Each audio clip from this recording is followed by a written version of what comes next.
Bismillahirrahmanirrahim. Assalamualaikum warahmatullahi wabarakatuh. Perkenalkan, saya Fandi Ahmad, NIM channel 111701027. Di sini saya akan memperagakan skill mengenai pemeriksaan feses pada blok trofis, di mana skill mengenai pemeriksaan feses ini ada 4 kegiatan yang akan kita lakukan. Yang pertama itu adalah pembuatan sediaan langsung tinja, yang kedua itu adalah pengawetan tinja, yang ketiga itu adalah anal swab atau hapusan anal, yang keempat adalah identifikasi di bawah mikroskop parasit yang nanti yang sesuai dengan dari sediaan yang telah kita buat. Nah, adapun alat dan bahan yang akan kita gunakan, yang pertama pada saat pembuatan sediaan langsung tinja, yaitu adalah satu pot yang berukuran tinggi 4 cm dan lebar 3 cm yang akan diberikan kepada pasien beserta dengan kayu aplikator. Kemudian ada juga yang akan kita gunakan yaitu slide dan cover glass, objek glass dan cover glass. Kemudian ada juga kayu aplikator. Kemudian ada juga sediaan tinja yang nanti kita terima oleh pasien, dan kemudian ada 2 larutan yang kita pakai dalam pembuatan sediaan langsung tinja, yaitu saline solution dan juga Lugol yang akan kita pakai. Kemudian tidak lupa juga kita mempersiapkan alat-alat umum, misalnya handscoon, tempat sampah biologis, dan tempat sampah biohazard. Kemudian air mengalir, serta kalau bisa kita pakai alkohol 70% untuk cuci tangan. Kemudian untuk pembuatan pengawetan tinja, kita bisa pakai 2 pot yang berukuran 20 ml, yang nanti kita tuliskan label F berarti formalin dan PP berarti pengawet foli.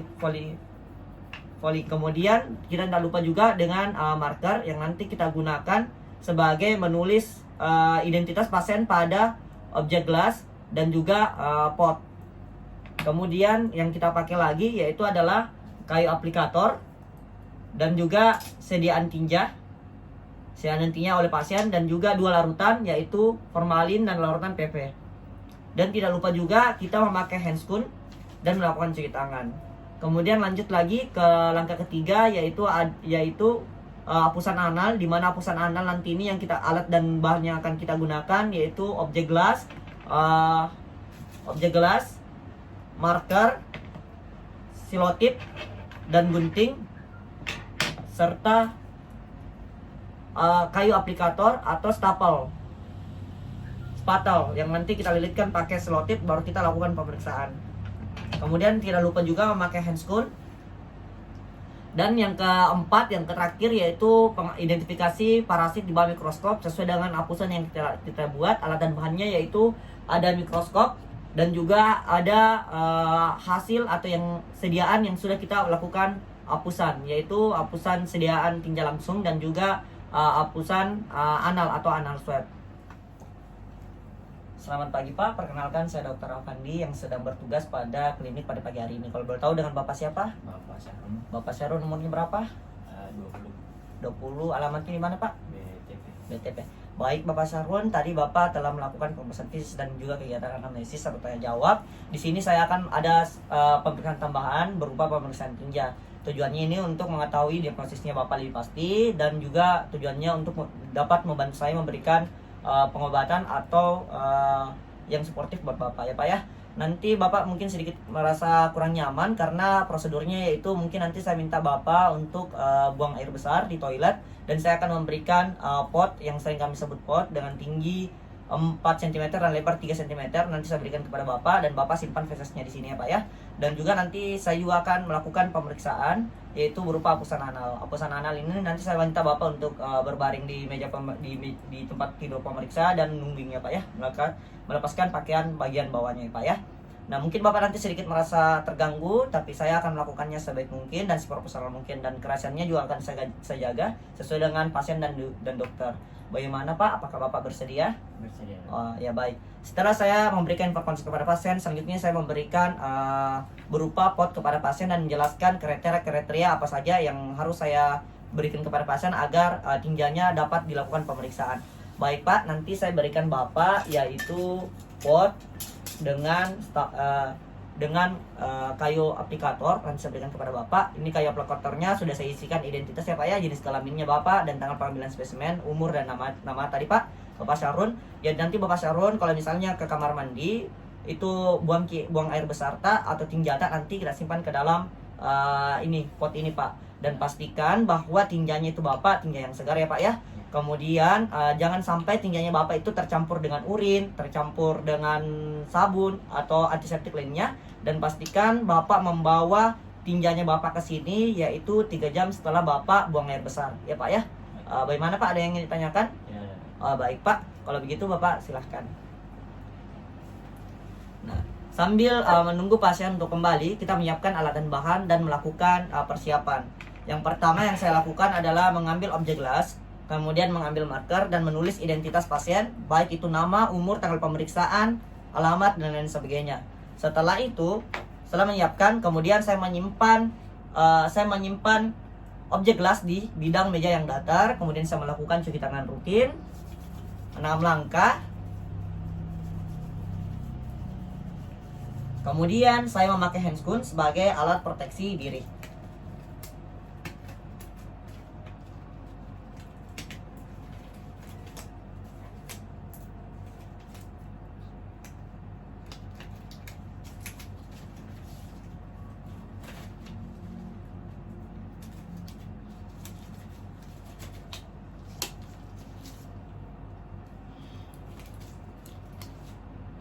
Baik, setelah itu saya meneteskan larutan saline solution 1 tetes di tengah kiri.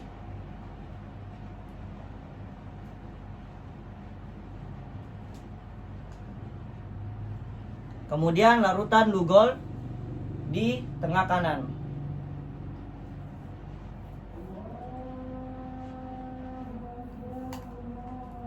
Bagaimana Pak? Sudah selesai?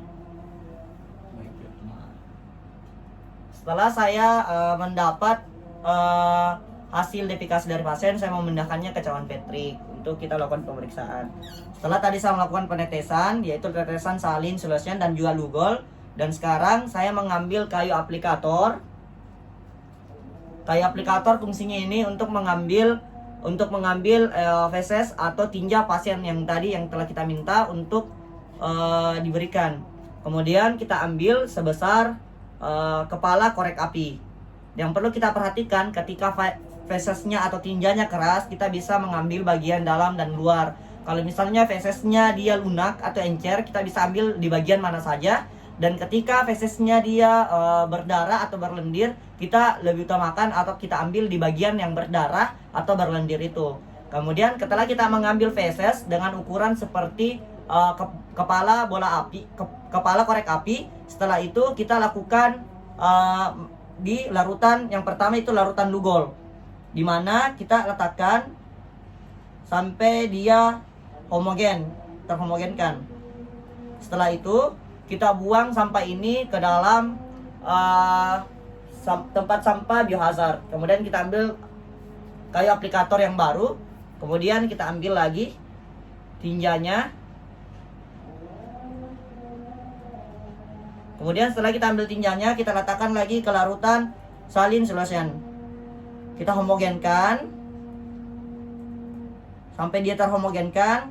Kemudian setelah itu kita buang lagi ke tempat sampah biohazard. Setelah itu kita ambil cover gelas.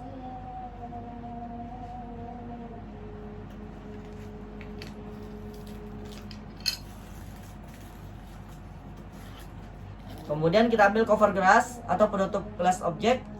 Kemudian kita letakkan kepada 2 larutan yang tadi yang telah kita buat, obusan yang telah kita buat.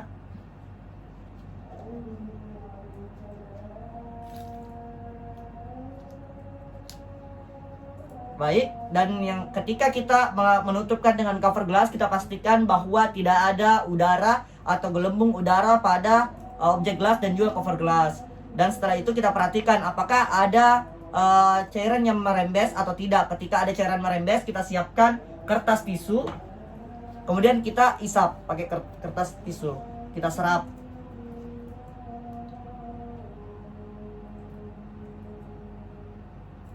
Baik, setelah itu objek gelas atau sediaan langsung siap diamati di bawah mikroskop. Setelah itu saya simpan di meja yang datar. Kemudian saya membuka handscoon dan melakukan cuci tangan rutin lagi secara 6 langkah. Kemudian setelah itu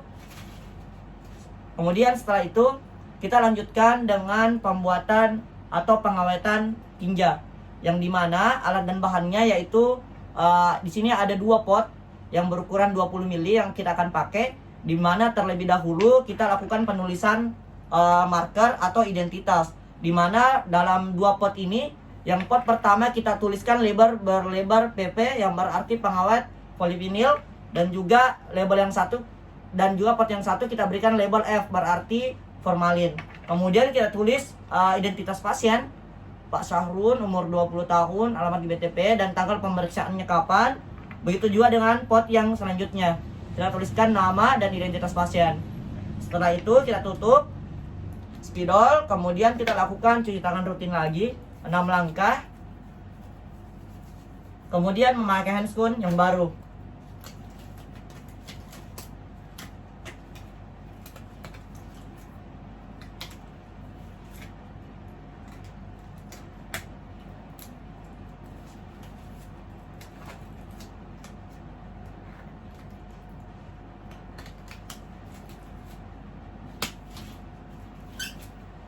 Handscoon di sini berfungsi sebagai alat proteksi diri kita.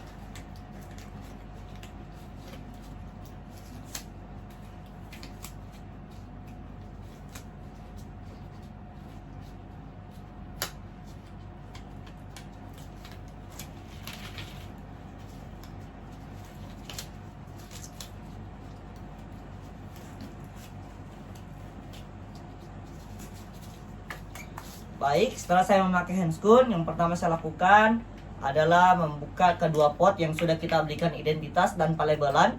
Pelabelannya itu berupa kode dari larutan yang akan kita berikan.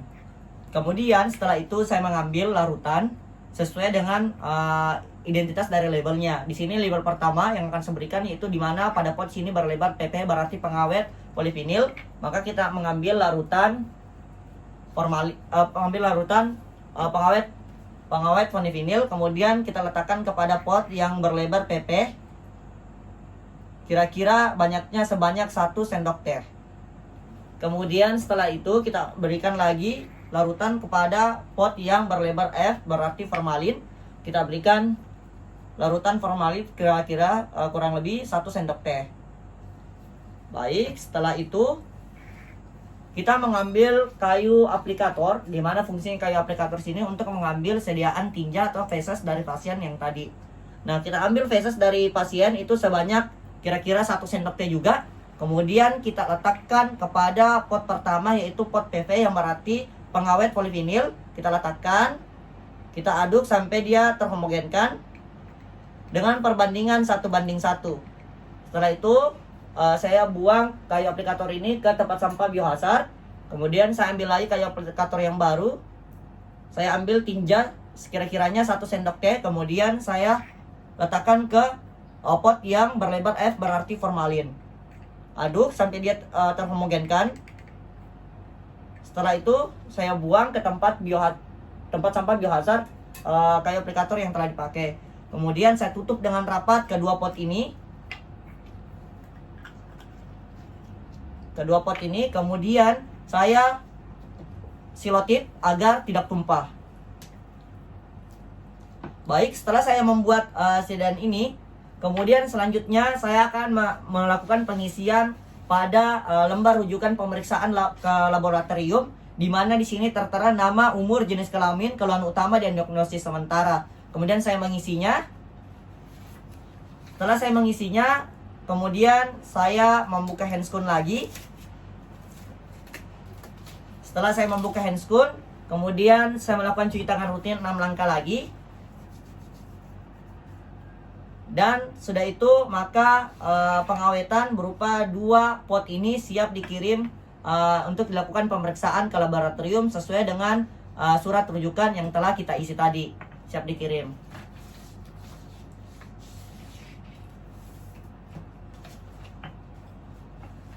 Jadi baik, selanjutnya di sini saya akan melakukan pemeriksaan, yaitu hapusan anal atau sering kita sebut dengan anal swab, di mana terlebih dahulu kita meminta pasien untuk berbaring ke meja pemeriksaan. Setelah itu meminta pasien juga untuk meregangkan pakaiannya, khususnya di bagian bawah berupa celana. Kemudian meminta pasien untuk memposisikan badannya, yaitu menungging, agar lebih memudahkan kita untuk melakukan pemeriksaan. Setelah itu kemudian saya mengambil objek gelas terlebih dahulu. Kemudian menuliskan identitas atau marker pada pasien Bapak Syahrul, 20 tahun, dan juga tanggal pemeriksaan atau pengambilan spesimen yang kita lakukan. Baik, setelah itu saya melakukan cuci tangan rutin lagi secara 6 langkah. Dan adapun juga persiapan dari pasien sebelum kita melakukan pemeriksaan ini atau pengambilan spesimen ini, dipastikan bahwa pasien itu belum mandi. Dilakukan juga bagusnya pada pagi hari, di mana juga di bagian anusnya pasien itu tidak terkontaminasi dengan air sabun dan lain-lain sebagainya. Kemudian juga disarankan kepada pasien, yaitu ketika pasien ingin buang air kecil, pastikan bahwa di daerah anus pasien atau anal pasien itu tidak terkena dari air atau larutan antiseptik ataupun sabun. Kemudian setelah itu saya memakai handscoon. Setelah melakukan cuci tangan, saya memakai handscoon.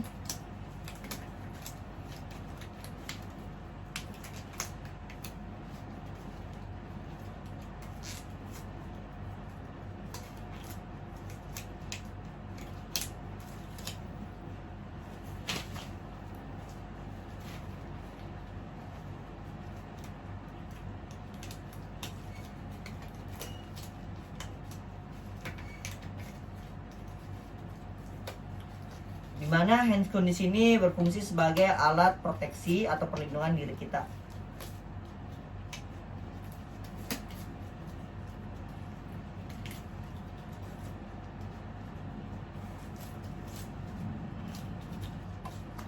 Baik, setelah saya memakai handscoon, langkah yang pertama saya lakukan adalah mengambil spatule steril yang sekali pakai. Setelah itu saya mengambil selotip yang kira-kira lebarnya itu 2 cm. Kemudian setelah itu saya menggunting selotip kira-kira panjangnya 20 cm, dan kita akan siap melilitkannya dengan spatule yang sekali pakai dan steril ini. Yang pertama yang kita lakukan adalah di mana sisi perekat dari selotip itu berada di bagian luar. Setelah itu kita letakkan spatule ini yang ada di tangan kanan kita ini, dia itu di pertengahan dari selotip ini. Jadi kira-kira sekitar 10 cm. Pertengahan dari selotip. Kita letakkan.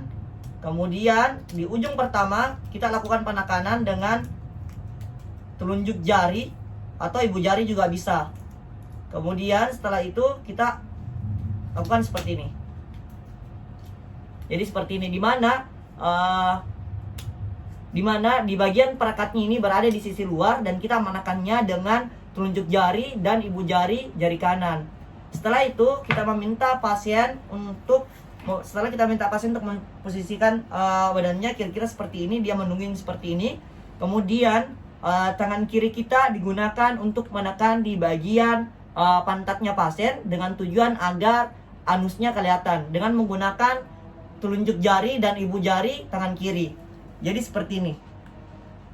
Setelah seperti ini, kita siap untuk melakukan penekanan dengan spatule yang telah dililit dengan selotip dengan menggunakan tangan kanan. Jadi kita lakukan penekanan di pinggir, kira-kira sedalamnya yaitu 2 cm di bagian kanan. Seperti ini. Kemudian di bagian kiri juga 2 cm, seperti ini. Jadi total keseluruhannya selotip yang dipakai adalah 4 cm.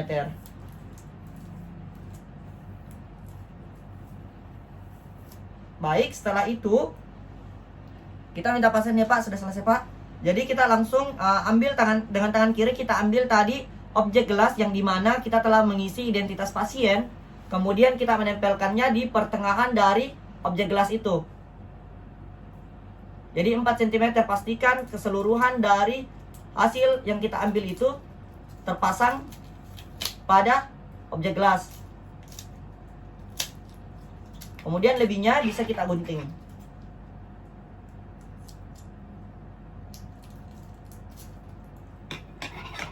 Nah, setelah itu yang harus kita pastikan bahwa ketika kita menempelkan selotip yang hasil kita lakukan hapusan kepada anal dan kita menempelnya ke objek gelas, yang kita pastikan bahwa tidak ada gelembung udara pada penempelan itu. Pastikan bahwa tidak ada gelembung udara pada penempelan itu. Kemudian maka sidanan ini siap diamati di bawah mikroskop. Dan ketika kita ingin melakukan pengamatan di bawah mikroskop, kita bisa melakukan terlebih dahulu buka 3/4 dari hapusan ini. Kita buka selotipnya 3/4, kemudian kita larutan silem agar lebih menjernihkan dari preparat ini. Kemudian kita siap melakukan pengamatan di bawah mikroskop dengan pembesaran yang rendah dengan metode zigzag. Kemudian setelah itu saya bisa melepas handscoon dan melakukan cuci tangan rutin.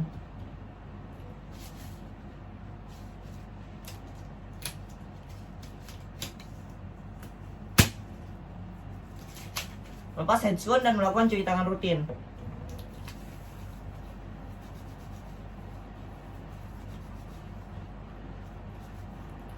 Nah, baik, kemudian langkah selanjutnya yaitu pemeriksaan identifikasi parasit di bawah mikroskop, di mana alat dan bahannya di sini yang kita pakai ada dua, yaitu mikroskop dan juga preparat dari sediaan langsung dan juga hapusan anal. Kemudian setelah itu kita bisa cuci tangan rutin dulu sebelum melakukan pemeriksaan di bawah mikroskop. Kemudian bisa memakai handscoon.